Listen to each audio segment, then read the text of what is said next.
Halo teman-teman semuanya, kembali lagi bersama channel Misbar. Kali ini aku akan menceritakan film After the Dark. Menceritakan sekelompok mahasiswa yang melakukan sebuah latihan setelah kiamat nuklir dan harus bertahan hidup serta mempertahankan eksistensi manusia di bumi. Di mana mereka memilih Indonesia untuk menjadi pelatihan ilustrasi. Gimana kisahnya? Sebelum lanjut jangan lupa like, komen, share, dan subscribe ya sob, biar kalian gak ketinggalan video terbaru dari channel Misbar.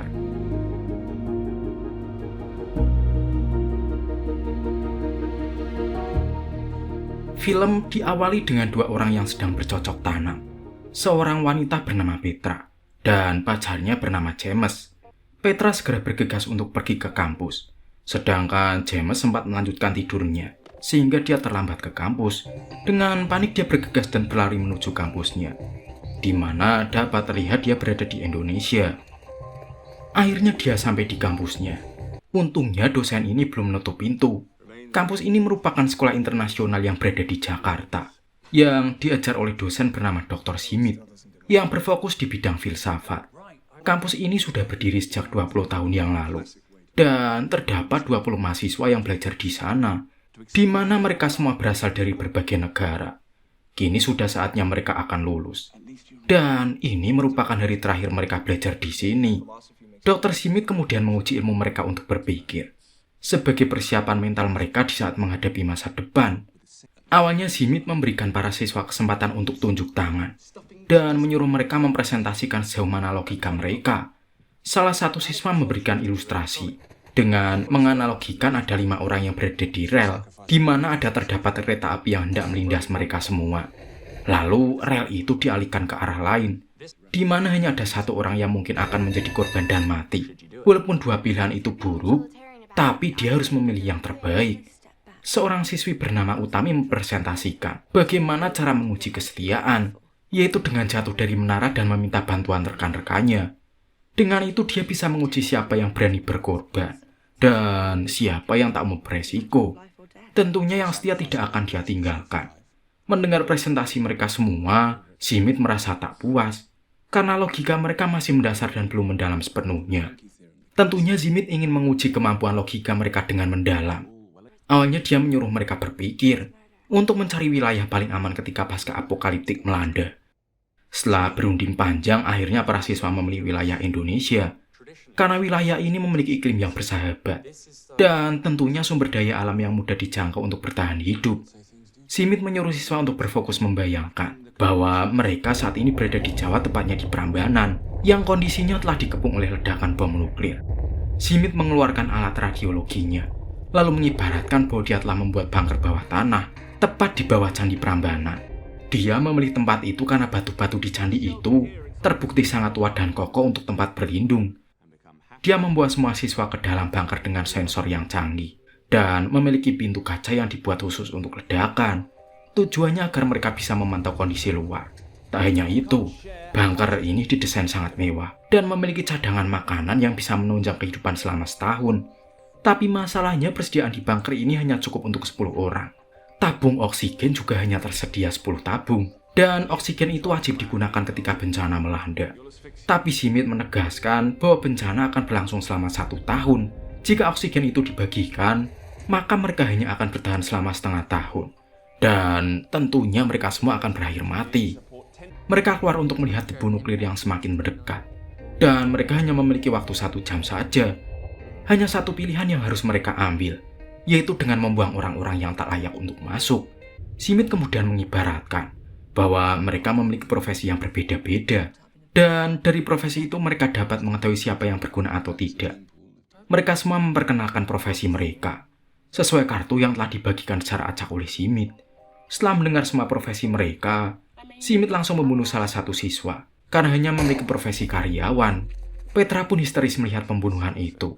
Namun, Simit menjelaskan bahwa lebih baik dia mati secepatnya, daripada membiarkan kulitnya terkelupas karena radiasi nantinya.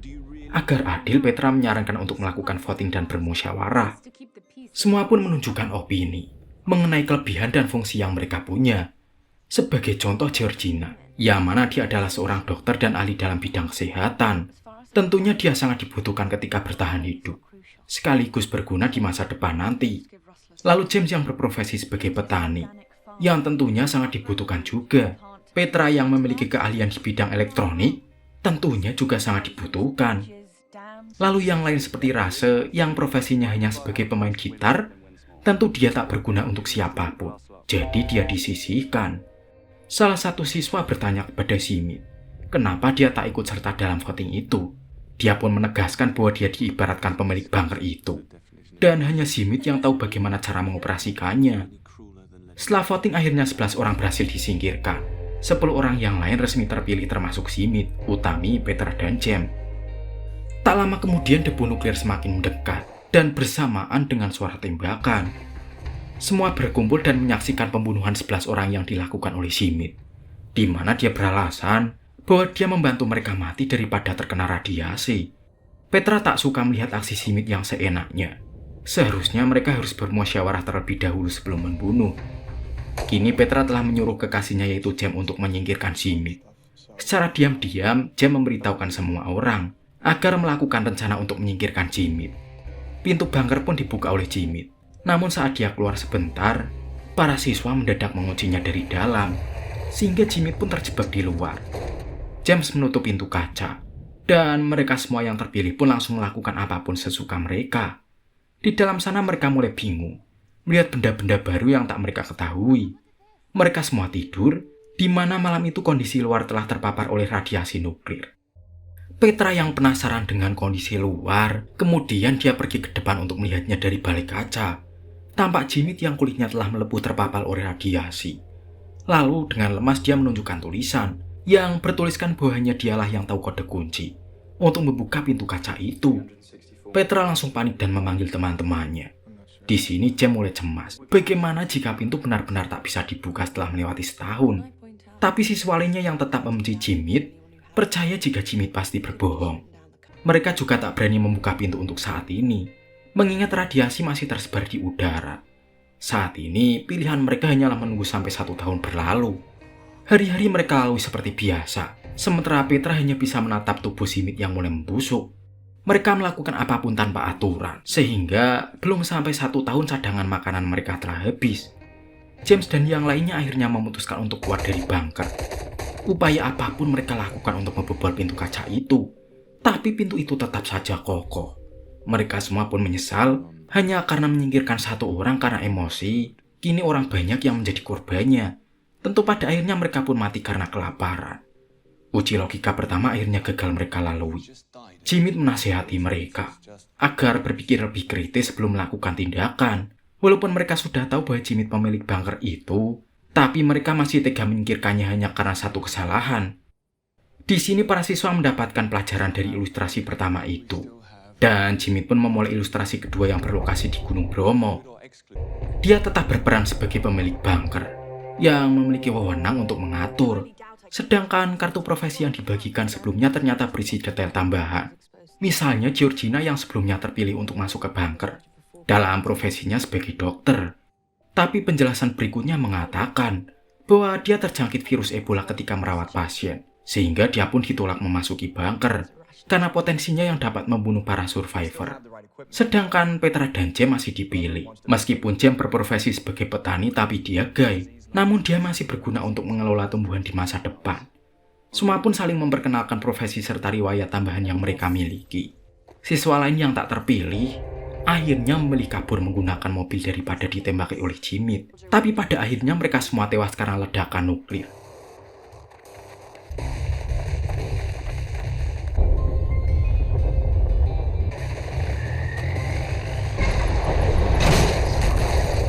Sementara Jimmy dan siswa yang terpilih langsung memasuki bunker. Di dalam bunker tugas mereka adalah berkembang biak, yang mana hal itu sangat wajib dilakukan demi melanjutkan populasi manusia. Ketika malam Petra membayangkan bagaimana James bisa menjadi seorang gay di ilustrasi ini. Dan Petra melihat James yang sedang berhubungan dengan Jack.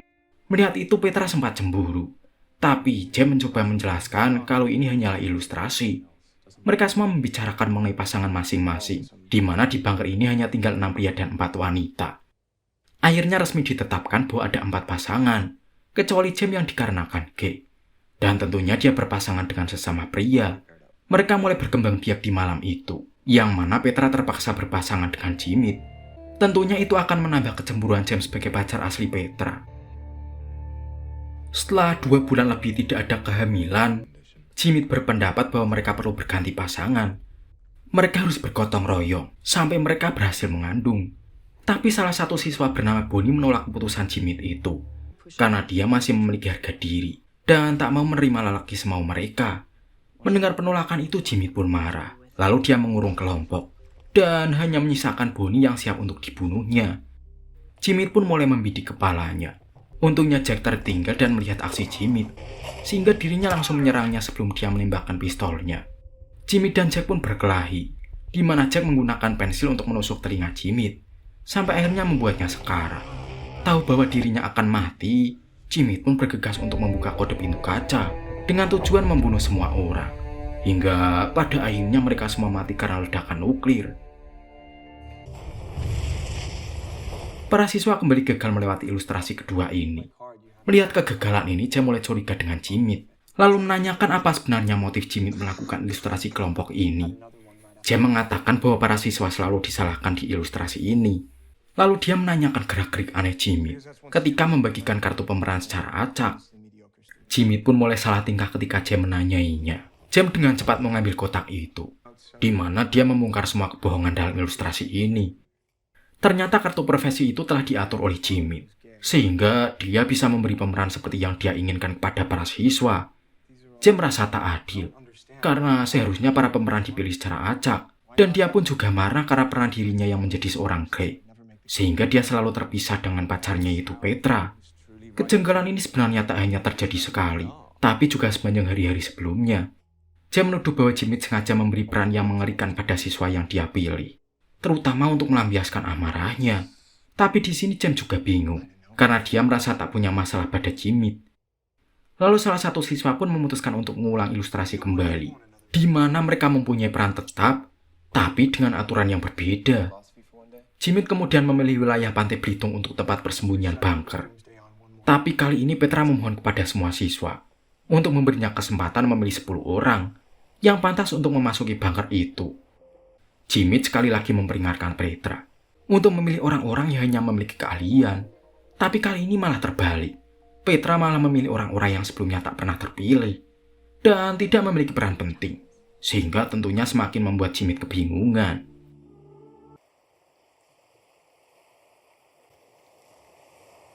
Pada akhirnya Petra memilih 9 orang yang tak berkompeten termasuk James. Jimmy pun marah karena dia tak termasuk dalam kelompok, sehingga dia langsung mencari pistolnya. Kini tinggal 1 slot yang belum diisi. Tapi ternyata pistol itu dibawa oleh Petra, di mana dia tahu kalau Jimmy pasti akan menembak mereka. Dengan bingung, Jimmy langsung menodongkan pistol ke arah James, lalu mengancamnya untuk menggantikan posisinya. Tapi kali ini James melawan, di mana dia telah memiliki senjata yang telah dia ambil dari dalam bunker. Jimmy mengancam dengan cara lain, di mana dia mengatakan bahwa hanya dialah yang tahu kode pintu bunker. Bonnie pun menyanggahnya, di mana dia sudah tahu kode pintu itu ketika Jimmy bunuh diri di permainan sebelumnya. Akhirnya Jimmy pun terpojok, lalu dia memilih untuk pergi dari sana. James kemudian menyuruh Petra untuk menempati slot terakhir. Namun Petra malah menolaknya. Lalu dia malah memilih Chip yang berperan sebagai pria mandul dan tidak memiliki kegunaan dalam bunker itu. Chip pun mengisi slot terakhir, dan Petra pun memilih bertahan di luar bunker. Tapi James tak puas jika tak berada di sampingnya, tapi Petra tetap saja menolak. Untungnya Chip memanggilnya untuk memberinya kunci kapal, tapi dia malah menarik Petra untuk menggantikan posisinya. Petra akhirnya dimasukkan ke bunker, sementara Chip menuju ke kapal untuk segera kabur bersama orang-orang yang tak terpilih.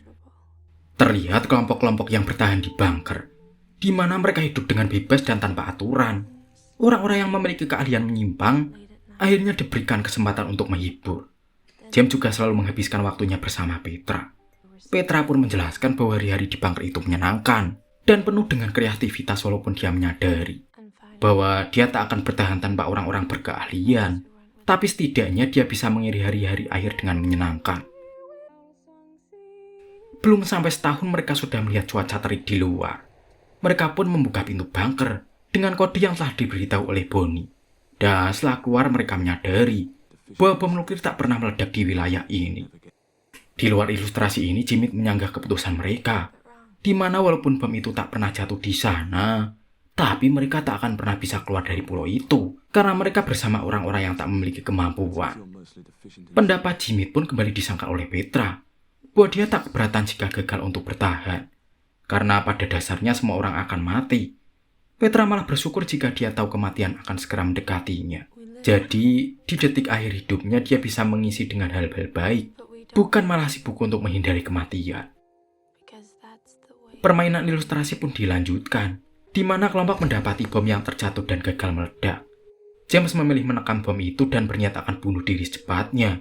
Tapi Jimmy tiba-tiba datang dengan pistolnya, yang mana dia tampak lemah dan kotor. Ternyata sebelumnya dia telah bersembunyi di balik gua dan bertahan hidup di alam bebas. Jimmy berniat membunuh James dan mengklaim bahwa James lah penyebab punahnya manusia. Namun beberapa saat semua siswa pun melindunginya, sebelum akhirnya James memilih untuk menekan bom itu, untuk mengakhiri kehidupan mereka semua.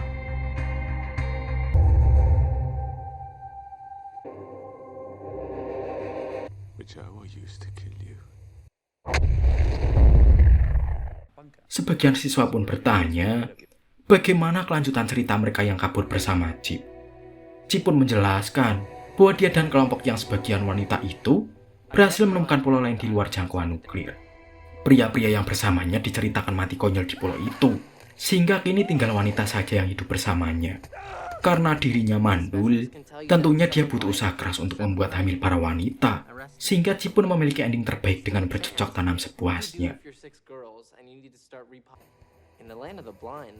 Menurut Jimmy, jalan cerita memiliki logika yang liar, sehingga membuatnya kecewa. Di akhir sesi semua orang pergi kecuali Petra yang menuju Jimmy. Ternyata Jimmy mencoba menggunakan latihan itu untuk menghukum Petra dan James. Kini terbongkar bahwa ternyata Jimmy memiliki hubungan cinta dengan Petra. Lalu dia mengklaim bahwa James telah merebut Petra darinya. Setelah itu Petra berkata bahwa dia lebih memilih James, karena dia lebih nyaman bersamanya. Tak seperti Jimmy yang terlalu serius, dan selalu mementingkan kecerdasan. Petra berpendapat bahwa percuma memiliki kecerdasan dan keahlian, di mana semua itu akhirnya hanyalah digunakan untuk dirinya sendiri. Petra pun memutuskan berpisah dengan Jimmy. Lalu film pun berakhir dengan Jimmy yang sendiri di sekolahan, di mana dia mengambil pistol dan langsung mengakhiri hidupnya. Dan film pun akhirnya tamat.